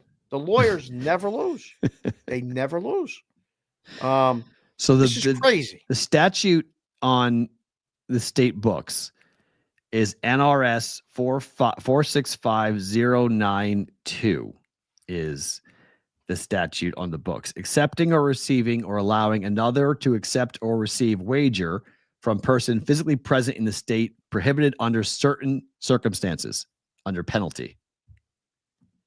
So it is to accept or receive directly or indirectly through any medium of communication a wager from another person who is physically present within the state.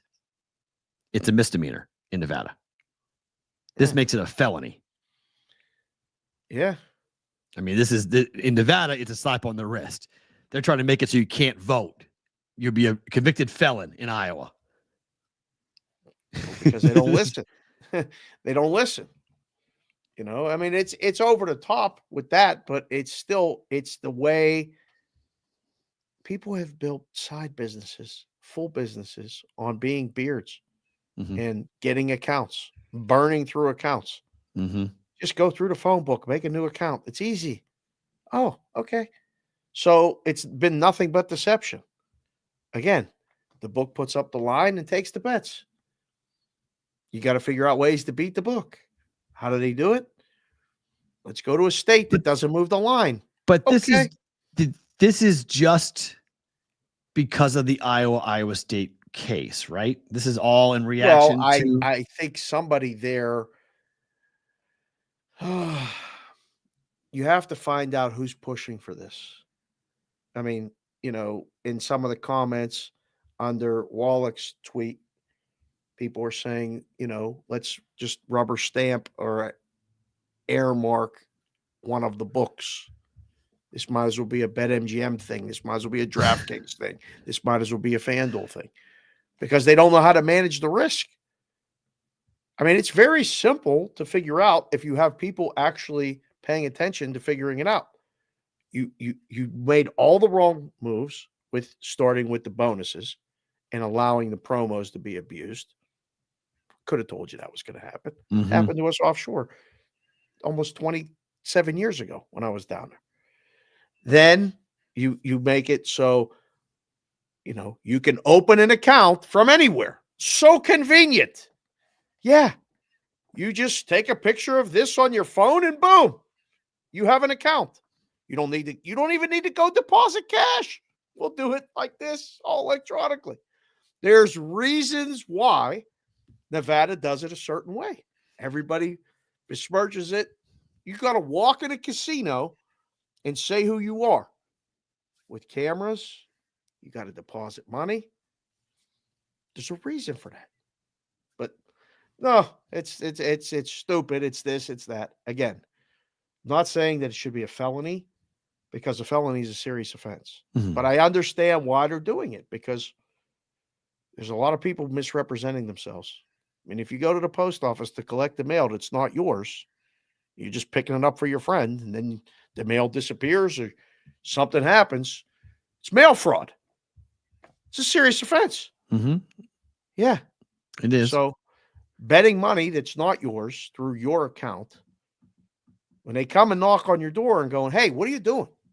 This is so-and-so. He's giving me the money. He's what? This is your name and stuff on here. Oh. What do you mean? That's I saw that on a video. They said I could do that.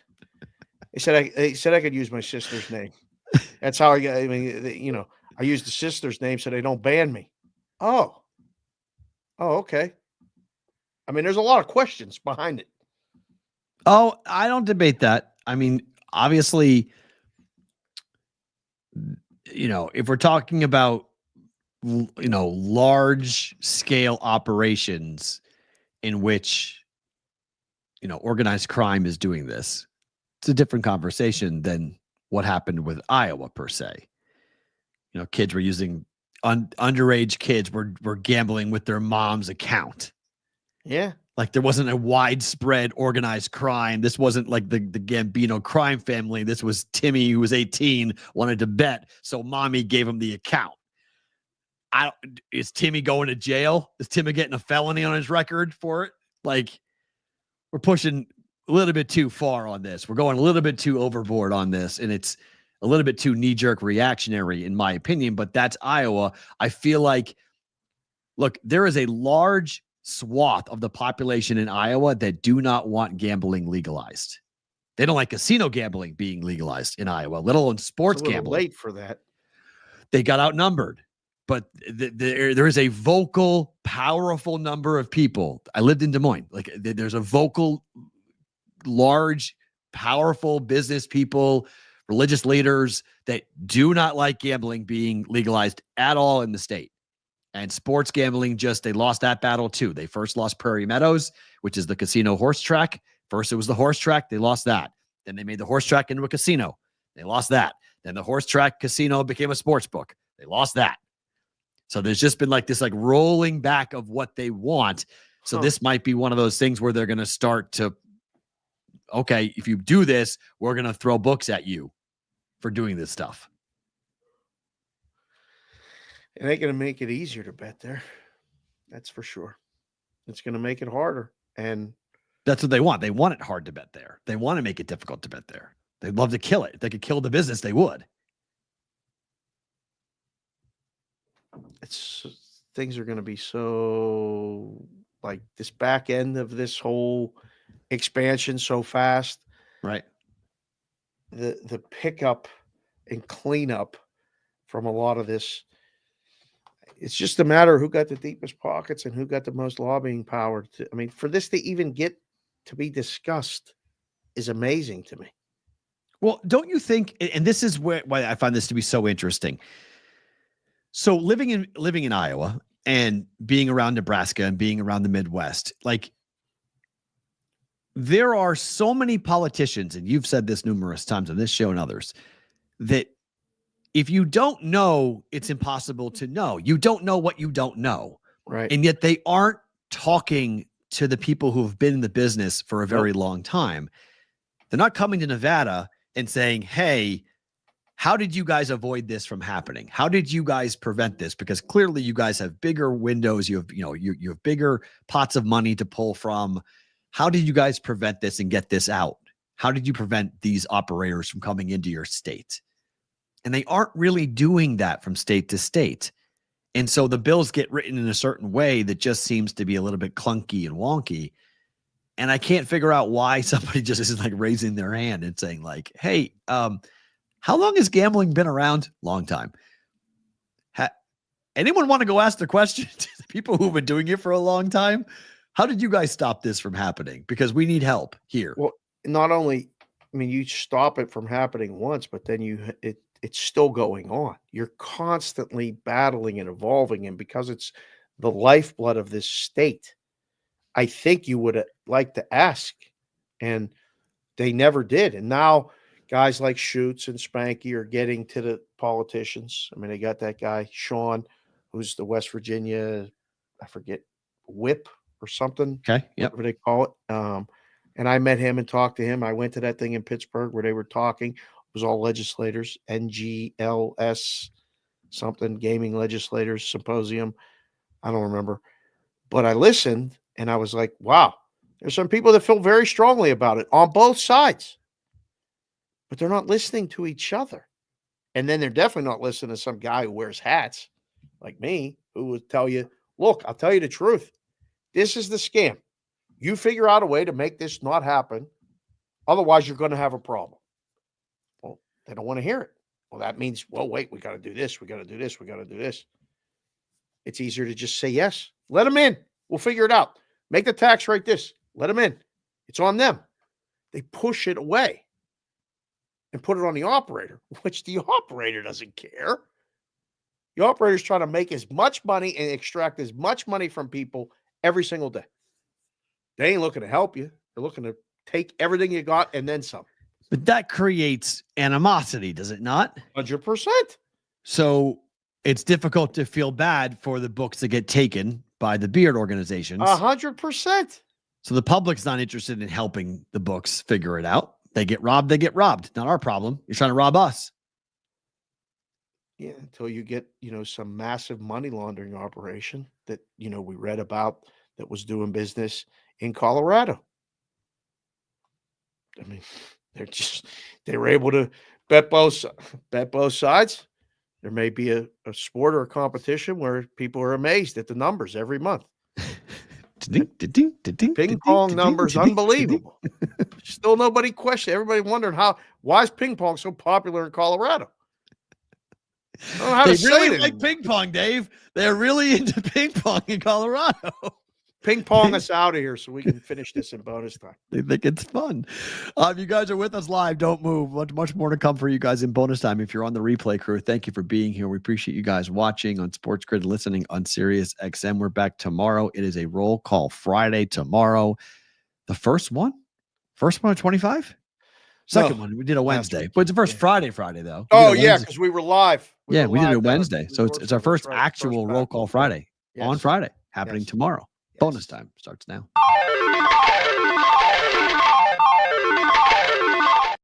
Oh man. Yeah, we got to do a documentary on what the F is going on with the table tennis in Colorado. We just told you what was going on in Colorado with table tennis. Yeah. We just told you. Nobody wants to talk about it, but it's. I mean, if they ask, it's not because it's popular. I can tell you that right now. The lines are really tight.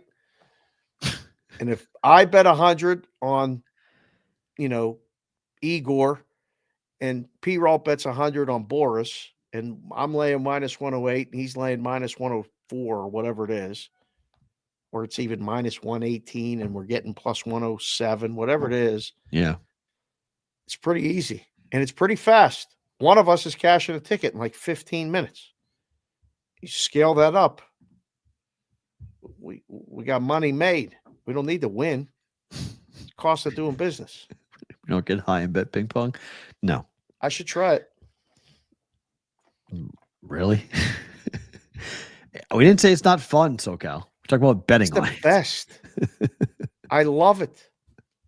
I love it. Betting on it, not actually watching it or being a part of it. Next time we have a BvB weekend, we're going to have a ping pong tournament. Oh, okay. I'm down with that. Time for better lines. We'll do all kinds of stuff. Better.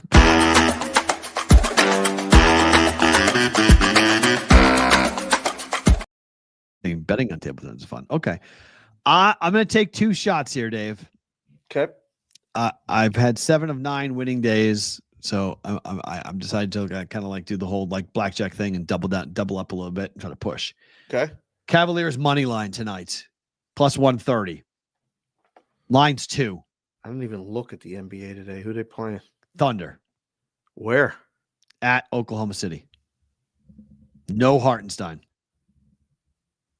He had 18 and 11 in the first matchup. Cavs won by 7 in Cleveland. Wow. There's no size. Jared Allen's going to eat tonight.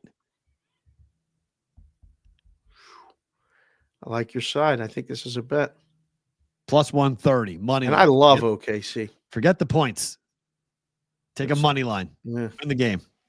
Let's see what this is current right now. I think it's coming down. It was 2 this morning, 1.5 game some of books. the night. Oh, yeah. Let's see. Refresh 2. 2 and 233. Awesome game, awesome number. I like OKC. I'm gonna change it. I never change it to window either. That's probably bad, but I'll say book it. I'll say OKC wins because you said Cleveland won by 7. Yep. At home? Yep. Okay. No Hartenstein. Missing their big. No Chet Holmgren. No Hartenstein. No rim protection. They got to play small. I'll say book it. I think OKC wins. Puck line Columbus. San Jose State. San Jose at home. The Sharks are on the road. Sharks suck on the road. Columbus has been very good at home. They're the number one over team in hockey. I like the game over. Sharks 4-2 final. They just beat Detroit. 4-2. Yeah. And before that, they lost 5 straight games. I get a puck and a half On San Jose, yeah. I'll say you got to lay juice. That too. That's all right. Juice. I think it's a 1-goal game. Sharks are playing a little better. You have Georgiev. You have Georgiev in net, by the way. Oh God, that's bad. Georgiev against Merkelin's number 1 goaltender for the Blue Jackets. Over. Well, I don't know. With the number 1 for the Blue Jackets, I don't know. But Georgiev in net is bad. He's given up 4 tonight. Interesting, JPC. Both teams to score 2 or more goals is -160. That's expensive. Both teams don't score 2 goals in this? Probably. I think that's a winner. Probably. It's expensive. I got a winner today from Meadowlands Rob that I'm going to send it to you. He sent me a screenshot of it. We'll use it on the show tomorrow. All right. It's an absolute, he sent it to me and he said, you got to put this on the show. And I was like, all right, tomorrow we'll do it because it's the 4 NFL games. Oh, it's for the weekend. Yeah. Okay. He said, what loses in this? I said, this doesn't lose.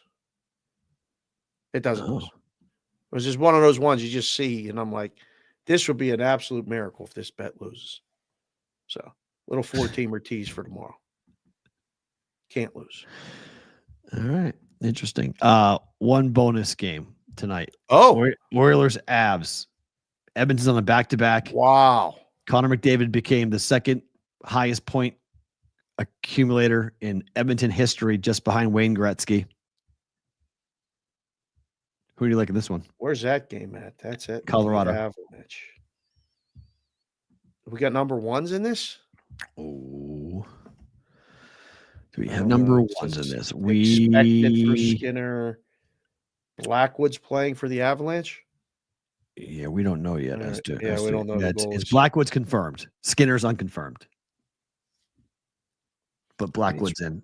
It's 1:20. The game starts in 5 hours. You know who's playing net? It drives me crazy. First thought is home team. Yeah, me too. You? 5-3 win last night, and they were lucky to get it last night. I watched it. I was like, man alive.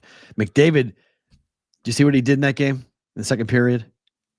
I didn't see any highlights, no. He skated by a guy in chicken wingdom and caught him right with the end of his elbow, right in his tempo, spun him around, knocked him out of the game with a concussion, and no penalty. McDavid did it? McDavid did it. No penalty. Dirty?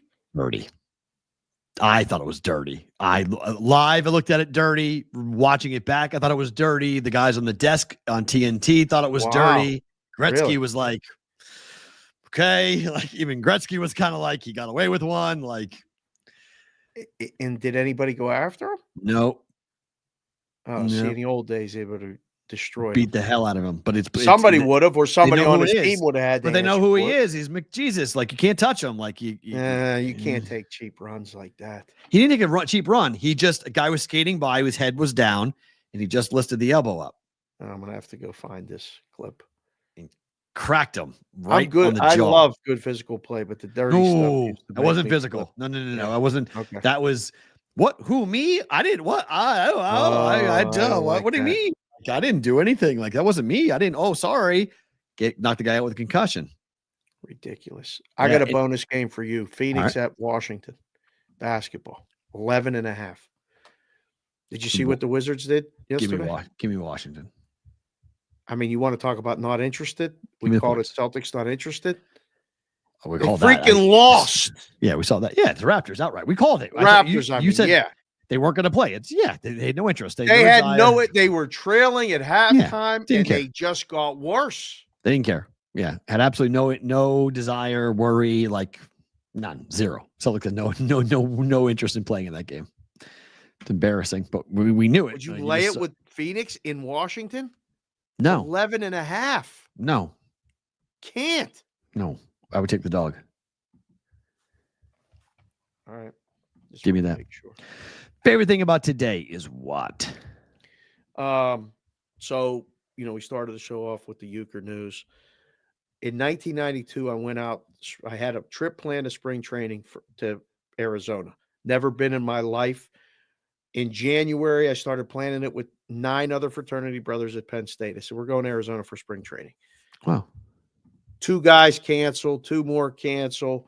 It turns out I map out the places we're going to see a game this day. We're going to see a game this day. 6 different parks, the whole deal. Everybody cancels.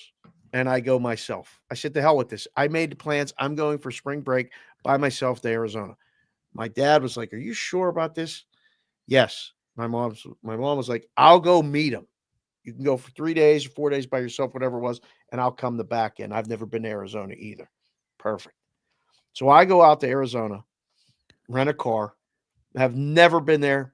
There's no GPS. I got a map in my car from, AAA. I'm driving around all these places. And I go to Chandler, Arizona to see the Brewers play. And I'm anal. I get there. It'd be the first one in the park every time, just soaking it in. I just came from Pittsburgh. It's frigid. I'm out in Arizona in the sun. I'm staying at this place in Old Town Scottsdale, which turns out it's the same place the Padres are staying because they come up from Yuma. So I'm playing shuffleboard with Tony Gwynn Jr. It was an amazing trip. But one of the coolest things was when I walked up to Chandler, Arizona, there's Bob Uecker sitting right there, like just at a folding table like me and you do when we do the show. And he's got this cords plugged in. It's before the game. And, I'm an idiot. I'm 21. And I'm like, God, there's Bob Uecker. And I go up and introduce myself and say hello. And there's no one else around. We talked for 15 minutes just about being out there and spring training and baseball and, Brewers or whatever it was. It was, when you meet someone and you hope they just live up to any sort of like dream that you have. I left that 15 minutes on cloud 9. And I was like, Bob Uecker is as cool in person as he is on the screen or on the air or all this other stuff. It was fantastic. And that was just, I saw that news today and it reminded me of that story. And I said, that's going to be my favorite thing about today is that I met Bob Uecker and had a tremendous 15 minutes talking to him one-on-one until somebody else came. Some young kid who I didn't have, I think, what did I have on? I didn't have Brewer stuff on. I forget who they were playing, but I think I had a different hat on. Maybe it was Cubs. I don't remember. But man, it was a gorgeous day that day. I got to see, they were playing the Angels because I got to see Jim Abbott pitch there. Oh, wow. That's right. That was the day. I just remembered that. So I did Tempe, I did Chandler, I did Mesa, I did Phoenix downtown. There was none of the stuff that there is now. The only thing I didn't do was drive down to Yuma where the White Sox and the Padres were because the Padres were staying at the hotel. Awesome. 2 things for me. One kind of sad, but inspirational at the same time. But first, so what I love about the fact that we talked about Fitzy yesterday getting the job at EEI and doing the afternoon drive. Mm-hmm. I can't wait. There's actually going to be a show that can talk about this in reality and talk about the world as it should be because Drake May got engaged, went to a somewhere in the Caribbean. Okay. Long time girlfriend. Okay. Drake May he's going to be a multi-millionaire, wants to start his life. Uh-huh. Long time girlfriend goes and proposes to his girlfriend. He had to post that because of the media in Boston irate that Drake May wasn't at the introductory press conference for Mike Vrabel? That somehow that was a disrespectful move from a team leader to not drop everything going on, and rush back to New England to be at this introductory press conference. You froze for a second. So they were mad at him for not being there? Did I freeze or you freeze? You froze. You're good now. You're back. Hello. What just happened? I don't know. That was crazy. Are you back? I'm back. I'm sitting here the whole time. You went. Uh-oh. See, this is somebody taking us down. Somebody's taking us down right now because you're talking about Drake May and the Patriots. Bostonian versus the book. We're going to have to change the name of the show. The audio is still going, but the video, I've never seen StreamYard do this. This is a wild, meltdown. There, you're good. You're back. Don't touch anything. There we go. I didn't touch anything. Yeah. All right. That was crazy. Man, so Dave was fine. You were going crazy on your end. I know on my end. I watched you freeze and go I'd never seen it before. Wow. Okay. Anyways, so Boston's becoming internet wonky. Maybe. So the Boston media decides to rip Drake May for going and getting engaged to the point where he had to put pictures out yesterday on social media to go ahead. And it's so sickening to me that people are we've become so myopic and needy for content that somebody can't just go and do something that was obviously pre-planned a long time ago, to go to a beach, to go propose to your girlfriend. And instead you have to be hearing your name get dragged by the Boston media because you didn't appear to a stupid press conference where you can Zoom to your coach and have text messages with your coach. It's just so stupid. It's just, this is why I can't stand about the media and why I'm in love with the fact that Fitzy's going to hopefully be able to, talk about this in a logical way and say, well, I mean, come on, the kid's going to get engaged. Let the kid go get engaged. It's a big life moment. What are we doing? Don't you have the exit interview after the last game? Yeah, but it's a new head coach. It's a new head coach now. So you're supposed to drop your world and run back to New England to sit there in the cold to go and hear your coach say something that you're going to hear for the next 5 months over and over again. Did the team have a problem with it? No. Did Vrabel? No. Then what are we doing? What are we doing?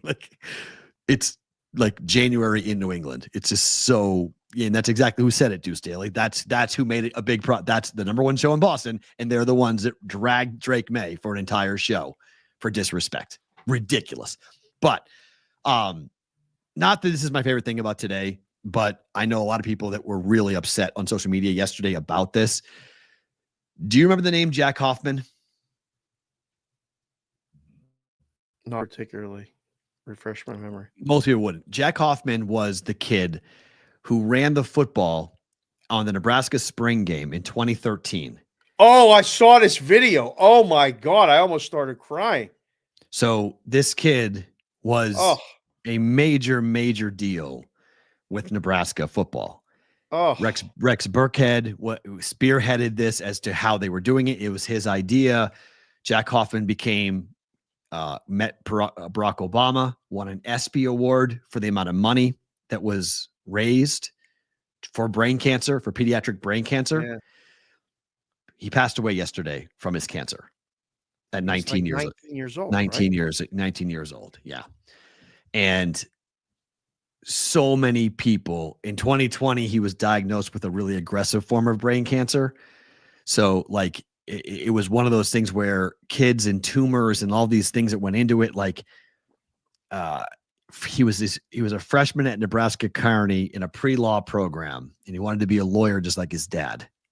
But he passed away yesterday, and a lot of people in Nebraska and around the Big Ten football wise were really, really upset last night. So I just wanted to kind of call that out and just say, it can show you what one 7-year-old kid can do and how he can change the world and motivate people and create a galvanizing event for people. He just took the football and ran down the field. And that video has been seen 100 million times in the last 10 years. 100 million. I remember seeing it when it happened, but I didn't remember ever seeing it again. And then yesterday it popped up in my feed and I was like, oh, I'm retweeting this. This is incredible. Yeah, because most of my time, I got Facebook when I was in Omaha. So I would say about half of all of my posts on Facebook, because I don't go on there very often anymore, are from people that I know from Iowa and Nebraska. Mm. And yesterday it was every other post. It was everyone. It was it was just, and I was like, who? Jack Hoffman? Who's? Because I mean, AC Hoffman's my friend. So I was like, wait a minute. I was like, what is this? So I had to go looking into it and like, oh, it was him. Okay. Yeah. It's unbelievable. So incredible of a story for how much money that was raised. 14, they started the Team Jack Foundation, which is and they go by the run, which is what they call what happened with him with the Nebraska spring game. A population of 1,245 people in Atkinson, Nebraska is where Jack Hoffman is from. They raised $14 million in pediatric brain research for money. Wow. 1,245 people raised $14 million in the wake of that story. So just a sad story, but an incredible impact that young man had on so many different people. It's going to be an incredible legacy. Yeah. To leave, and it was, again, through sports. It happened through sports, a memorable moment. And like I said all the time, these games bring us together and you find out a lot about people and you never know what someone's going through. Kid with pediatric cancer, brain cancer. I mean, that was our thing at Penn State, was a dance marathon, was for pediatric cancer patients. We got to see these kids and their families and meet them. And you want to talk about not worrying about whether a bet won or lost. Right. It slaps you right in the face, man. Yeah, it's a dose of reality. Roll Call Friday tomorrow, guys. Hope to see you all back here. We appreciate you. Here's Dave. I am Matt. We are back tomorrow for BvB.